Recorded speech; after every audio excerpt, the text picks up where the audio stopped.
ಅಂಕಲ್ಗಿ ಗ್ರಾಮದಲ್ಲಿ ಭಕ್ತಿ ಭಾವದ ಜಾತ್ರೆ, ಅಂಜನಿ ಪುತ್ರನ ಪ್ರತಿಷ್ಠಾಪನೆ. ಅಫಜಲ್ಪುರ ತಾಲೂಕಿನ ಅಂಕಲ್ಗಿ ಗ್ರಾಮದಲ್ಲಿ ಗ್ರಾಮದೇವ ಮಲ್ಲಿಕಾರ್ಜುನ ದೇವಸ್ಥಾನದ ಜಾತ್ರಾ ನಿಮಿತ್ತ ನೂತನ ಹನುಮಾನ್ ಮಂದಿರ ಲೋಕಾರ್ಪಣೆ ಹಾಗೂ ಅಂಜನಿ ಪುತ್ರನ ಮೂರ್ತಿ ಪ್ರತಿಷ್ಠಾಪನೆ ಕಾರ್ಯಕ್ರಮ ಭಕ್ತಿ ಭಾವದಿಂದ ಜರುಗಿತು. ಈ ಸಂದರ್ಭದಲ್ಲಿ 1008 ಮುತ್ತೈದೆಯರಿಗೆ ಉಡಿ ತುಂಬುವ ಕಾರ್ಯಕ್ರಮ ಅದ್ದೂರಿಯಾಗಿ ನೆರವೇರಿತು. ಕಾರ್ಯಕ್ರಮದಲ್ಲಿ ದಿವ್ಯ ಸಾನ್ನಿಧ್ಯವನ್ನು ಡಾಕ್ಟರ್ ಚನ್ನಮಲ ಶಿವಾಚಾರ್ಯರು ಹಾಗೂ ವಿಶ್ವರಾಧ್ಯ ಮಳೇಂದ್ರ ಶಿವಾಚಾರ್ಯರು ವಹಿಸಿ ಆಶೀರ್ವಚನ ನೀಡಿದರು. ಧಾರ್ಮಿಕತೆ ಹೆಚ್ಚಾದಲ್ಲಿ ಗ್ರಾಮದಲ್ಲಿ ಶಾಂತಿ ಮತ್ತು ಸೌಹಾರ್ದತೆ ನೆಲೆಸುತ್ತದೆ ಅಂತ ತಿಳಿಸಿದರು.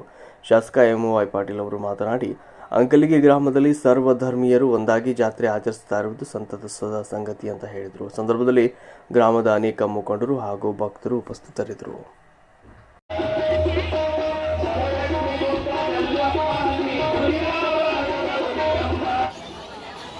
ನಮ್ಮ ಹನುಮಂತದೇವರ ಗುಡಿಯ ಕಟ್ಟಡ ನಿರ್ಮಾಣ ಮಾಡಿರ್ತಕ್ಕಂಥ ಭಾಸಿಗೆಯ 4 ಜನರು, ನಾವು ಪೂಜೆ ಹಿಡ್ಕೊಂಡು 4 ಜನರು ಇಲ್ಲಿ ವೇದಿಕೆ ಬರಬೇಕು. ನಮ್ಮ ಹನುಮಂತದೇವರ ದೇವಸ್ಥಾನ ಕಟ್ಟಡ ಮಾಡಿರ್ತಕ್ಕಂಥ ಭಾಸಿಗೆಯ 4 ಜನರು ಇಲ್ಲಿ ವೇದಿಕೆ ಮೇಲೆ ಬರಬೇಕಂತ ತಮ್ಮ ಕೇಳ್ಕೊತೇವೆ.